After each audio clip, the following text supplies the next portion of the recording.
നമസ്കാരം, welcome to lively മഷപ്സ്. ഞാൻ doctor ശ്രുതി പണ്ഡിറ്റ്.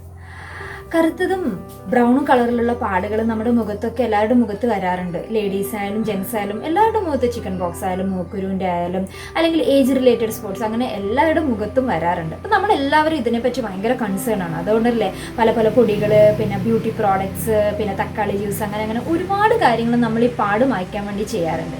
അപ്പോൾ നമ്മൾ ഒരു സിംഗിൾ ഡ്രഗ് ഉണ്ട്, നമുക്ക് പൊടിക്കേണ്ട, നമ്മൾ പിന്നെ ഭയങ്കരമായിട്ട് സൂക്ഷിക്കേണ്ട, അങ്ങനെയൊന്നും ചെയ്യേണ്ടാത്ത ഏറ്റവും സിമ്പിളായിട്ട് ഏറ്റവും ഇഫക്റ്റീവായിട്ട് ചെയ്യാൻ പറ്റുന്ന ഒരു സൂത്രപ്പണിയുണ്ട്. അപ്പോൾ അതിനെപ്പറ്റിയാണ് ഞാൻ ഇന്നത്തെ വീഡിയോയിൽ പറയാൻ പോകുന്നത്. അപ്പോൾ എൻ്റെ വീഡിയോ ആദ്യമായിട്ട് കാണുന്ന ആളുകൾ ജസ്റ്റ് ഒന്ന് ചാനൽ കാണുക, മറ്റു പല വീഡിയോസും കാണുക. ജസ്റ്റ് അത് ഇഷ്ടപ്പെടുകയാണെങ്കിൽ, അതുപോലത്തെ വീഡിയോസ് നിങ്ങൾ കാണാൻ ആഗ്രഹിക്കുന്നെങ്കിൽ ദയവായി ഒന്ന് സബ്സ്ക്രൈബ് ചെയ്യണേ. സബ്സ്ക്രൈബ് ചെയ്യുന്ന സമയത്ത് ബെല്ലൈക്കൺ കൂടി ഒന്ന് പ്രസ് ചെയ്യുകയാണെങ്കിൽ നിങ്ങൾക്ക് ഞാൻ വീഡിയോസ് അപ്ലോഡ് ചെയ്യുന്ന സമയത്ത് തന്നെ പെട്ടെന്ന് കിട്ടുന്നതാണ്. ഇതാണ് ഞാൻ പറഞ്ഞ സിംഗിൾ ഡ്രഗ്. നമുക്ക് എല്ലാവർക്കും അറിയാം, രക്തചന്ദനം, റെഡ് സാൻഡിൽവുഡ്. അപ്പോൾ ഇതെല്ലാ ആയുർവേദ ഷോപ്പിലും നമുക്ക് വാങ്ങിക്കാൻ കിട്ടുന്നതാണ്. നമ്മൾ ഇത് സാധാരണ തയ്ക്കാൻ വേണ്ടി ഉപയോഗിക്കുന്ന സാധനം, ഇതിനെ കാസർഗോഡ് ഭാഗത്ത് ചാണ എന്ന് പറയും. നിങ്ങൾക്ക് വേണമെങ്കിൽ പനിനീരോ തേനോ ചെറുനാരങ്ങ നീരോ എന്ത് വേണമെങ്കിലും ഉപയോഗിക്കാം. പക്ഷെ ഞാൻ ഇവിടെ ശുദ്ധമായ വെള്ളമാണ് ഉപയോഗിക്കുന്നത്. കുറച്ച് വെള്ളം ഇതുപോലെ ആക്കുക, രക്തചന്ദനം നന്നായിട്ട് നനച്ചെടുക്കുക, അതിനുശേഷം ഇങ്ങനെ തയ്ച്ചു കൊടുക്കാം.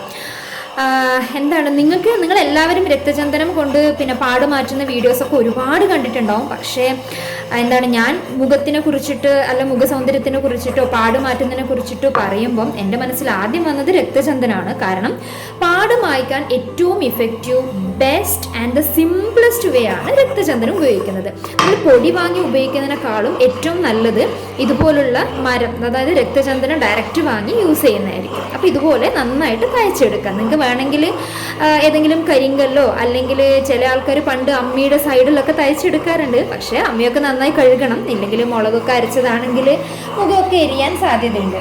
ഇതുപോലുള്ള നന്നായി നമുക്ക് അരച്ചെടുക്കാം, രക്തചന്ദനം തയ്ച്ചെടുക്കാം. രക്തചന്ദനം നമ്മൾ ഇതുപോലെ നന്നായിട്ട് ഒരു കുഴമ്പ് രൂപത്തിൽ നമുക്ക് നല്ല ക്രീമി പേസ്റ്റ് പോലെയായി കിട്ടിയിട്ടുണ്ട്.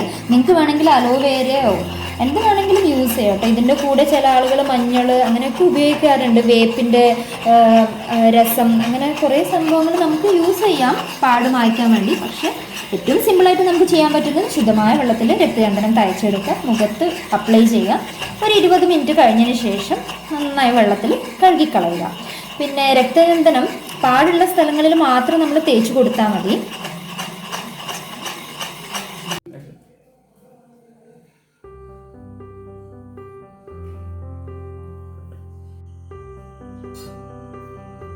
അപ്പോൾ നമ്മൾ മനസ്സിലായില്ല ഏറ്റവും സിമ്പിളായിട്ട് എങ്ങനെയാണ് പാടുകൾ മാറ്റാമെന്ന്.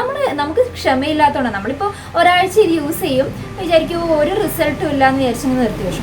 പക്ഷെ അങ്ങനെയല്ല, ചില പാടുകൾ മാഞ്ഞു പോകാൻ ഒരുപാട് സമയം എടുക്കും. അപ്പോൾ നമ്മൾ ഈ രക്തചന്ദനം യൂസ് ചെയ്യുകയാണെങ്കിൽ 1-2 ആഴ്ച കണ്ടിന്യൂസ് ആയിട്ട് യൂസ് ചെയ്യുക. നിങ്ങൾ വിചാരിക്കും ഞങ്ങൾക്ക് എല്ലാവർക്കും അറിയുന്ന കാര്യമാണ് രക്തചന്ദനം, പക്ഷെ എത്ര ആൾക്കാർ യൂസ് ചെയ്യാറുണ്ട്? നമ്മൾ ഒരാഴ്ച ഒന്ന് ഉപയോഗിക്കും, പിന്നെ അത് ഇതിന് റിസൾട്ട് ഒന്നും ഇല്ലാന്ന് വിചാരിച്ച് അതവിടെ ഉപേക്ഷിക്കും, വേറൊരു കാര്യം ചെയ്യും, പിന്നെ ഒരാഴ്ച വേറൊരു കാര്യം ചെയ്യും. പിന്നെ നമ്മൾ കാണാറുണ്ട് 2-3 ദിവസങ്ങളിൽ പാട് മായ്ക്കുന്നു, പിന്നെ ഗ്ലാസ് സ്കിൻ, അങ്ങനെ പല പല പരസ്യങ്ങൾ കണ്ട് നമ്മൾ അതിൻ്റെ ബാക്കിലൊക്കെ പോകാറുണ്ട്. പക്ഷെ അങ്ങനെയല്ല, നിങ്ങൾ ഏതാ വസ്തു ഉപയോഗിക്കുന്നത് പാട് മായ്ക്കാൻ വേണ്ടിയിട്ട് അത് നിങ്ങൾ ക്ഷമയോടുകൂടെ 2-3 ആഴ്ച യൂസ് ചെയ്യുക. അങ്ങനെയാണെങ്കിൽ പാട് മെല്ലെ മെല്ലെ മാഞ്ഞു പോകും. പക്ഷെ ഓരോ പാടിൻ്റെ ഇൻറ്റൻസിറ്റി അനുസരിച്ചിട്ട് അത് മാഞ്ഞു പോകാൻ സമയം എടുക്കുന്നതാണ്. പിന്നെ ചില ആൾക്കാർ പറയാറുണ്ട് രക്തചന്ദനം യൂസ് ചെയ്യുന്ന സമയത്ത് അവരെ സ്കിന്നിൽ ജസ്റ്റ് അതിൻ്റെ ഒരു പിഗ്മെൻറ്റേഷൻ, അതായത് അത് നല്ല റെഡ് കളറാണല്ലോ, അപ്പം അവരെ കളർ ഒന്ന് ഡിം ആവുന്നുണ്ടെന്ന് പറയുന്നുണ്ട്. അതൊന്നുമില്ല, അത് ആ രക്തചന്ദനത്തിൻ്റെ കളർ നമ്മളെ മുഖത്ത് അബ്സോർബ് ചെയ്ത് അങ്ങനെ നിൽക്കുന്നതാണ്. അപ്പോൾ നമ്മൾ സ്ക്രബൊക്കെ ചെയ്യില്ലേ, ആ സമയത്ത് ആ സ്കിൻ അങ്ങ് പോകുന്ന സമയത്ത് ആ കളറും അങ്ങ് ഫെയ്ഡായിട്ട് പോകും. പിന്നെ നമ്മളെ പാടുകൾ മാഞ്ഞു പോയതിന് ശേഷം നമ്മൾ രക്തചന്ദനം യൂസ് ചെയ്യില്ലല്ലോ, അപ്പോൾ ഒരു 2-3 ദിവസം കഴിയുമ്പോഴത്തേക്ക് ആ രക്തചന്ദനത്തിൻ്റെ കളറ് അതങ്ങ് പോകും. ഇല്ലെങ്കിൽ പയറുപൊടിയൊക്കെ നിത്യം യൂസ് ചെയ്യുന്ന ആളുകൾക്ക് അത്ര അതിൻ്റെ കളർ അവിടെ വരുന്നത് പോലെ പറയുന്നില്ല. പിന്നെ പാടുകളുള്ള സ്ഥലത്ത് മാത്രം ഉപയോഗിച്ചാലും മതി, മുഖത്ത് മൊത്തമായിട്ട് തേക്കണമെന്നില്ല. അപ്പോൾ ഇതുപോലെ അടുത്തൊരു നല്ല വീഡിയോ ആയിട്ട് വരുന്നത് വരെ നിങ്ങൾക്ക് എല്ലാവർക്കും നന്ദി, നമസ്കാരം. Stay safe, stay healthy, stay happy.